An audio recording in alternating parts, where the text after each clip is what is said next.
का नतीजा है, उधर नीतीश कुमार का हाल देखा, इधर जयंत सिंह।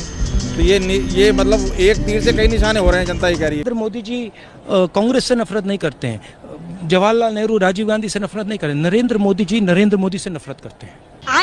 वोट ये अगर राहुल जी गा दे नया यात्रा के दौरान तो वोट पक्के मिल जाएंगे उनको। हम बंदे हैं प्यार के। मैं आपको बता रहा हूं, मैं नरेंद्र मोदी जी के दिल में प्यार डालूंगा, बच नहीं सकते मेरे प्यार से नरेंद्र मोदी जी। कैसी अपमानजनक बातें कर रहा है ये। आप लोग रोना बंद कीजिए, मेरे तक आवाज आ रही है। नाते ही नहीं, मतलब ये ऐसी घिसी पिटी बातें। For former Prime Ministers Chaudhary Charan Singh and Bharat Ratna for PV Narasimha Rao, ma'am. Well, I welcome them. जिनको मोदी जी ने भारत रत्न से नवाजा है, भारत रत्न से सम्मानित किया है, वो वाकई में भारत के रत्न ही थे। नमस्कार दोस्तों, ये हम यहाँ सीपी में और आज का जो करंट मुद्दा है उसके लिए डिस्कस करने आए हैं। हमारे साथ हैं विनय सिंह जी, जो कि काफ़ी जानकार हैं राजनीति के खासकर। तो आज जो करंट मुद्दे हैं साहब, नरसिम्हा राव जी को भी भारत रत्न, मोदी जी क्या कर रहे हैं, पहले वहीं से स्टार्ट करते हैं आज। हैं? मोदी जी कांग्रेस का हर पिलर उखाड़ करके कांग्रेस को कांग्रेस से ही ध्वस्त करने में लगे। जिन कांग्रेसियों ने अपने ही लोगों को दरकिनार कर दिया और जिस कांग्रेसियों में खुद ही पंडित जवाहरलाल नेहरू ने खुद को ही भारत रत्न दे करके सम्मानित कर लिया, अब उनके हर उस छूटे हुए हिस्से को जब प्रधानमंत्री मोदी जी छूते हैं तो कांग्रेसियों को मिर्ची भी लगती है, दिल भी जलन भी होती है, गलन भी होती है। तो ये जाहिर सी बात है, देश के हर उस व्यक्ति को सम्मानित करने की ज़रूरत थी जिसने थोड़ा भी कंट्रीब्यूशन किया। लेकिन देखिए, बड़े बड़े कंट्रीब्यूटर को दरकिनार करते हुए कांग्रेसियों ने ये साबित कर दिया कि जो भी कंट्रीब्यूशन इस देश में है वो सारा कंट्रीब्यूशन उनका अपना व्यक्तिगत है। आप देखें सुभाष चंद्र बोस को ना इन्होंने कोई सम्मान दिया, ना कोई यथोचित स्थान दिया। सरदार वल्लभ भाई पटेल का भी इन्होंने वही हश्र किया। यहाँ तक कि सरदार वल्लभ भाई पटेल के परिवार के साथ भी इन्होंने कोई बहुत बढ़िया व्यवहार नहीं किया। फिर उसके बाद आइए सुभाष चंद्र बोस की पत्नी एमिली बोस, उनके साथ भी इन्होंने कोई अच्छा काम नहीं किया, कोई सम्मान नहीं, कोई रिकॉग्निशन नहीं। बेशक वो फॉरेनर थी, जैसे सोनिया गांधी हैं इटली की, वो दूसरे देश की थी, लेकिन वो आपके देश के सबसे होनहार बेटे के पत्नी होने का भी सौभाग्य रखती थी। उनको भी आपने कोई सम्मान नहीं किया। तो जब देश के कंट्रीब्यूटर्स को, भगत सिंह को, चंद्रशेखर आज़ाद को सम्मान जिस पार्टी की विचारधारा ने नहीं दिया, उसको आज सम्मान मिलता है तो कांग्रेस पार्टी को मिर्ची लगती है। तो मकसद क्या है मोदी जी? अब चौधरी चरण सिंह को भी दिया है, तो ये मकसद क्या है? मोदी जी क्या दर्शा रहे हैं? मतलब ये कहीं ना कहीं, क्योंकि देखिए एक सेकंड में आपको इंटरप्ट करूंगा, सॉरी। अभी नेहरू जी की कल फिर चर्चा की उन्होंने और वो आरक्षण के पे बताया कि उनका क्या विचार था। इनडायरेक्ट वे में वो जो उनके ऊपर अटैक होता है वो उसका जवाब दे रहे थे, जहाँ तक मैं समझ रहा हूँ। तो ये सारी चीज़ें क्या दर्शा रही है? मोदी जी का कुछ समझ पा रहा है कि क्या चाह रहे हैं कहना? अब देखिए, मोदी जी की आयु जो है वो समभाव व सम विचार वाली है। वो योगी आदित्यनाथ वाली एज की विचार शैली से अब परिपोषित नहीं हो सकते, है ना। जो महाराणा प्रताप कर सकते हैं वो उदय सिंह के सोचने का सामर्थ्य नहीं हो सकता। तो मोदी जी की एक आयु है, अब वो अपना कंट्रीब्यूशन, मोदी जी खुद जानते हैं उनको लोग कितनी गालियां देते हैं विपक्षी वाले, तो नेहरू को भी गाली मिलती है, सबको मिलती है अपने हिस्से की। तो अब बैलेंस विचार के जीवन से धारा में मोदी जी प्रवेश करते हैं। यहाँ पर बहुत कड़क मिजाज, बहुत रौबदार मिजाज, बहुत गाली गलौज वाला मिजाज आप देखने को नहीं पाएंगे। यहाँ पर एक और उन्होंने मिजाज बदला है, वो है कि सबको रिकॉग्नाइज करने का। जिस तरीके से नोबेल प्राइज़ के लिए दुनिया भर से लोग ढूंढे जाते हैं, वैसे मोदी जी ने अपने पुरस्कारों के लिए देश भर से लोगों को ढूंढने का प्रयास करते हैं और ये बड़ा सराहनीय कदम है, क्योंकि हर वो व्यक्ति जिसने कंट्रीब्यूट किया, बेशक कुछ दिन के लिए उसका नाम धुंध में रहा, मिट्टी उस पर पड़ी रही, लेकिन जब भी उसकी सही व्यक्ति के हाथ में वो व्यक्ति की तस्वीर पड़ेगी, उसकी कहानियाँ पढ़ेंगी, उसके कुर्बानियाँ पढ़ेंगी, उसका योगदान देश में पड़ता है, तो उसे उसका सम्मान एक अच्छा व्यक्ति तो अवश्य ही देता है। और वही मोदी जी कर रहे हैं। तो वही यही नतीजा है, ये सम्मान देने का नतीजा है। उधर नीतीश कुमार का हाल देखा, इधर जयंत सिंह। तो ये मतलब एक तीर से कई निशाने हो रहे हैं, जनता ही कह रही है। क्या क्या हो गया? देखिए, जब आप एक समाज के बहुत बड़े, अभी मैं सुन रहा था, किसी ने कहा अंबेडकर को बस से उतार दिया, किसी ने बोला अंबेडकर को बहुत दिनों तक तो भारत रत्न ही नहीं मिला। तो कांग्रेसियों ने अंबेडकर तक को इग्नोर करने की कोशिश की, है ना। और बाद में कहते हैं अंबेडकर का संविधान, अंबेडकर की ये, अंबेडकर की वो। तो जब आप अपने देश के महान बेटों बेटियों बच्चों का कुर्बानियाँ और उनका योगदान इग्नोर करके सोचेंगे कि आपकी बदौलत देश आज़ाद हुआ, आप ही देश के राजा हैं, आप ही देश के सारे भारत रत्न और भारत के सारे उपहार और पुरस्कार हैं, तो कहीं ना कहीं परिवार के आगे कुछ दुनिया है नहीं, तो निश्चित तौर पे आपको भी ये देश अपने आप से अलग ही महसूस करेगा। अच्छा, वही महसूस आज देश कर रहा है कांग्रेस के साथ। इसलिए जयंत हो या नीतीश कुमार हो या बहुत कोई पार्टी, साउथ इंडियन पार्टी हो या बंगाल की ममता बनर्जी हो, कोई भी अहमियत देने को तैयार नहीं। यहाँ के 4 दिन के नेता अरविंद केजरीवाल भी कांग्रेस को कोई अहमियत देने को तैयार नहीं। तो अच्छा, इधर राहुल गांधी का बयान सुना आपने? वो कह रहे हैं कि जी मोदी जी तो बैकवर्ड में आते ही नहीं। मतलब ये ऐसी घिसी पीटी बातें जिसका कोई सर पैर नहीं। अच्छा, क्या एक चीज वो उनको डाला गया जबरदस्ती 2000 में। बैकवर्ड में तो कई कास्ट को डाला गया है। देखो, वो कहते हैं ना, अपनी उंगली अपने में। हाँ मतलब तो राहुल गांधी अपने हाथ से अपना था झाड़ों में और है ना, उठा के अपनी उंगली अपने ही पिछवाड़े में डाल करके खुजली करने का काम करते हैं, वो भी पब्लिक में। ये बौखलाहट है क्या? वो भी पब्लिक में ना। तो ये बताइए कि ओबीसी में आते और नहीं आते तो क्या हो जाता? अगर वो आते भी ओबीसी में तो क्या हो जाता? और 25 साल से ज्यादा जिसने राज कर लिया हो उसके इस बात से क्या मतलब उसको नहीं, ओबीसी में आके भी क्या कर लेंगे? तुम तो पंडित होके कुछ नहीं कर रहे हो। तो बताओ, अपना इनको खुद का मतलब लोग क्या क्या कहते हैं, और ये दूसरे हिंदू मुस्लिम सब मिक्स ब्रीड करके हाइब्रिड नहीं, ट्राइब्रिड हो गए, है ना। हाइब्रिड ट्राइब्रिड हो गए, लेकिन दूसरों पे उंगली उठा रहे हैं, इसमें नहीं आता उसमें नहीं आता। इन सब बातों का कोई वजूद नहीं है। कोई इसका भारत के भविष्य पर प्रभाव नहीं पड़ने वाला है। जो भविष्य पे भारत के प्रभाव पड़ेगा, जनता उसकी चिंता करेगी। या राहुल गांधी के वो कहते हैं कि तीतर के बाल होना, तो इनके तीतर के बाल को लेकर के देश परेशान।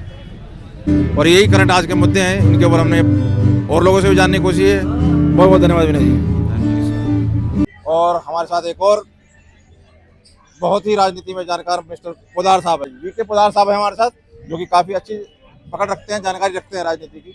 तो जैसे आज 2-3 करंट मुद्दे हैं। एक तो नरसिम्हा राव जी को भी आज भारत रत्न दिया जाता है, वो भी बीजेपी के नेता नरेंद्र मोदी जी द्वारा। और एक अपने चौधरी चरण सिंह जी को भी दिया। तो अब इधर आ गए अपने, तो उनके वजह से जयंत चौधरी अंदर आ गए। सुनिए, और उधर नीतीश कुमार, उनको किसको दिया था? कर्पूरी जी को दिया था उधर नीतीश कुमार। ये कह रहे हैं ये सब चाल है, ये गेम है। क्या कहोगे आप इसके ऊपर? पहली बात, आप जिसे गेम कह रहे हैं, मैं आपको स्पष्ट कर देना चाहता हूं, ये वो ऐसे लोग हैं जिनको देश की सत्ता में जब कांग्रेस थी उनको अनदेखा करने का काम किया। ये वही लोग हैं जिन्होंने भारत को सींचने का काम किया, भारत को संवारने का काम किया, भारत को आगे बढ़ाने का काम किया, भारत की गति को आगे बढ़ाने का काम किया। चाहे किसान की बात करें, चाहे दलित की बात करें, आदिवासी की बात करें, शोषित की बात करें, चाहे अर्थव्यवस्था की बात करें, हर एक क्षेत्र में जिनको मोदी जी ने भारत रत्न से नवाजा है, भारत रत्न से सम्मानित किया है, वो वाकई में भारत के रत्न ही थे। लेकिन साहब, मैं आपको बताना चाहता हूँ, ये वो लोग हैं, इसमें से अगर 1 या 2 लोग को छोड़ देते, इसमें से अधिकांश वो लोग हैं जो लोग कांग्रेस पार्टी के वरिष्ठ नेता हुआ करते थे, कांग्रेस पार्टी से यहाँ तक कि प्रधानमंत्री हुआ करते थे। और आज के परिवेश में देखिए, ये लोग दलितों की बात करते हैं, शोषित की बात करते हैं, आदिवासी की बात करते हैं, लेकिन आदिवासियों को दलित समाज से आने वाले व्यक्ति, हमारे कर्पूरी ठाकुर साहब को भारत रत्न कौन देता है? भारत देने का काम भाजपा करती है, मोदी सरकार करती है। क्या ये लोग राजनीतिक रोटियां सेकने के लिए सत्ता में 70 साल से बने बैठे हैं? अभी किसान समाज की आप बात करें, हमारे चौधरी चरण सिंह जी को भारत रत्न किसने दिया? मोदी सरकार ने ये देने का काम किया, भाजपा की सरकार ने देने का काम किया। और किसान के ऊपर राजनीति कौन करता है पता है आपको? किसान के ऊपर राजनीति देखा होगा आपने, किसने कौन करता है? और किसान की फांसी, जो किसान पहले फांसी लगाता था, उस फांसी को रोकने का काम भी मोदी सरकार ने किया। किसानों के बैंक खाते खुलवाने का काम मोदी सरकार ने किया। किसान के को बैंक खाते में 6,000 डालने का काम मोदी सरकार करते हैं। सुनिए, और इसके साथ अगर किसान की दूर दराज गांव में बैठे किसान की फसल से या किसी भी उससे उसकी फसल अगर बर्बाद हो जाती है तो उसको एट द टाइम पैसा देने का काम केंद्र की सरकार करती है भाई साहब। तो किसान को संजोने संवारने का काम मोदी सरकार ने किया, और किसान को ऊपर उठाने का काम, किसान का नारा देने का काम किसी ने किया है तो चौधरी चरण सिंह जी ने किया था। और आज उस चौधरी चरण सिंह जी को भारत रत्न देकर सैकड़ों किसानों, हजारों लाखों किसानों को सम्मानित करने का काम मोदी जी ने किया। वही तो मैं कह रहा हूँ कि ये तो एक पंथ कई काज, क्या कहते हैं, एक तीर से कई निशाने हो रहे हैं ना। देखो उधर आपके नीतीश जी आ गए अंदर, जो कसम खा चुके थे नहीं आऊंगा, इधर ये जयंत चौधरी साहब आ गए। और ये जो चीज हो रही है कहीं ना कहीं ये चीज दर्शाने की कोशिश की जा रही है मोदी सरकार द्वारा कि भैया देखो इन्होंने इनको इग्नोर किया, हम ही है जो है कुछ है। तो ये तो मतलब गेम तो समझ रही है ना जनता। गेम आप समझ, गेम जनता नहीं समझ रही है। मोदी सरकार ने काम किया है पिछड़ों को लेके, आदिवासियों को लेके, दलितों को लेके, किसानों को लेके। आज जितने पिछड़े के नेता हैं, दलित के नेता है, आदिवासी के नेता है, किसान के नेता है, वो सब क्या करेंगे? उनको दिख रहा है कि भाजपा ने ये काम किया और केंद्र की सत्ता में अगर कोई पहुंचेगा तो भाजपा पहुंचेगी। हम डूबती नाव पे क्यों चढ़े? डूबती नाव पे क्यों चढ़े? तो डूबती नाव को सब छोड़ के उतर रहे हैं। और इस जो रफ्तार में चल रही है नाव समुद्र के ऊपर, तो मोदी सरकार की नाव है। इस नाव पे बैठ के सब तर जाना चाहते हैं और देश की जनता के विकास में सभी सहभागिता बनना चाहते हैं साहब। चलो ठीक है। इधर तो राहुल गांधी तो कह रहे हैं ये बैकवर्ड ही नहीं है मोदी, इन्होंने बैकवर्ड में अपनी कांच को डलवाया है। क्या तेली क्या बता रहे हैं बताओ? अब ये क्या कहोगे आप आ गए ना वही छोटी राजनीति के ऊपर। राहुल गांधी जी की बात करते हैं, जातियों में बांटने की बात करते हैं, जात पे ना पात पे मोहर लगेगी हाथ पे। किसके समय नारा लगता था भाई? किसके समय नारा लगता था? पत्रकार साहब कह रहे हैं कि ये जानबूझ के बने हुए जानबूझ के हैं। गलत स्टेटमेंट मत दीजिए। जात पे ना पात पे मोहर लगेगी हाथ पे, किसके समय ये नारा गूंजता था? गूंजता था ना। तो आज ये लोग क्या कह रहे हैं? क्या कह रहे हैं? ये कह रहे हैं हम जातिवाद की राजनीति करेंगे। मोदी सरकार कहती है, सुनो पत्रकार साहब, मोदी सरकार कहती है 4 ही जाति है, 4 ही जाति गरीबी जाति है। महिला विकास, महिला, युवा और बुजुर्ग, गरीब अमीर की जाति उन्होंने गिरवाई है। इससे ज्यादा और कोई जाति नहीं होती साहब। मोदी सरकार देश के ऊपर काम कर रहे हैं, देश की अर्थव्यवस्था को सुधारने का काम कर रहे हैं, देश की व्यक्तियों की आय को बढ़ाने का काम कर रहे हैं, देश की जो दलित समुदाय से आते हैं, गरीब समुदाय से आते हैं, उनको ऊपर उठाने का काम कर रहे हैं। आपको पता होना चाहिए। पर राहुल गांधी जी तो कह रहे हैं कि वो तो ड्रेस चेंज करते रहते हैं, इतना कभी दोबारा ड्रेस नहीं पहनते हुए, कैसे गरीब है मोदी जी? हाँ, बिल्कुल अच्छा कहा राहुल जी ने, बिल्कुल अच्छा कहा राहुल जी ने। राहुल जी, मोदी जी संस्कारी आदमी है, सभ्यता आदमी है। वो अपने कपड़े से अपनी पहचान बताते हैं, वो अपने कपड़े से अपनी पहचान बताते हैं। आपका तो कुर्ते का जेब भी फटा हुआ था, तो आप फटा हुआ ही दिखाओगे ना। मोदी जी का ऊपर से नीचे तक ड्रेस ही देख लो, ड्रेस कोड ही देखोगे तो उसको देख के सामने वाला लोग मन मोह लेते हैं। मोदी जी, आपका तो आप इधर से हाथ डालते हो, उधर से फटा हुआ कुर्ता निकलता है साहब। आपके फटे वाले कुर्ते में कौन सा देश का युवा जाएगा? हम तो पूरा देश का युवा मोदी जी के साथ जाना चाहिए। पर कह रहे हैं वैसे मेहनत देख रहे हैं लोग राहुल की भी, भाई भारत जोड़ो यात्रा से लेके अभी न्याय यात्रा जो बना दी है, उसका न्याय भी डाल दिया है। मेहनत तो कर रहे हैं कहीं ना कहीं। हाँ, ये बात बोली ना भाई साहब, न्याय की बात आप कर रहे हैं ना। पता कैसे न्याय? याद कीजिए, पहली बार जब न्याय यात्रा शुरू करी तो मिलन देवड़ा साहब, याद है ना, महाराष्ट्र के कांग्रेस के नेता, न्याय ले लिया उन्होंने। बंगाल की तरफ जब उन्होंने कूंज किया तो ममता दीदी ने न्याय दे दिया कांग्रेस को। जब बिहार की तरफ कूंज किया तो नीतीश कुमार पलटे मार गए, मारे कि नहीं मारे? झारखंड की तरफ कूंज किया, कहाँ है सोरेन साहब? जाकर देखिए। इसके बाद यूपी घुसने वाले थे, मार दिया आरएलडी ने पलटी, मारने वाले हैं। यह कुछ दिन में जब तक आप इसको डालेंगे तो शायद पलटी मार भी चुके होंगे। तो भाई साहब, जहाँ जहाँ आपने न्याय मांगी वहाँ तो आपको अन्याय मिला, अन्याय हाथ लगा। तो फिर पनौती कौन हुआ? अरे पनौती, आप उनसे जाकर पूछिए ये भाई पनौती है कौन?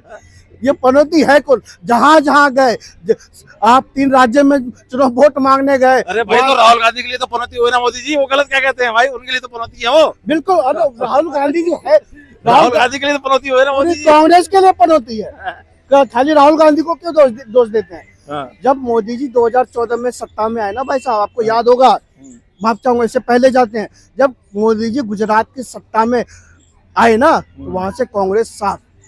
मोदी जी केंद्र में आए, केंद्र से कांग्रेस साफ। जहां जहां गए मोदी, वहां से कांग्रेस साफ। बिल्कुल पनौती है मोदी जी कांग्रेस के लिए। कांग्रेस, आपको आपकी क्या राय है, आप क्या राय रखते हैं, जरूर कमेंट करके बताइएगा। मिलते हैं फिर किसी नए टॉपिक के बाद। धन्यवाद।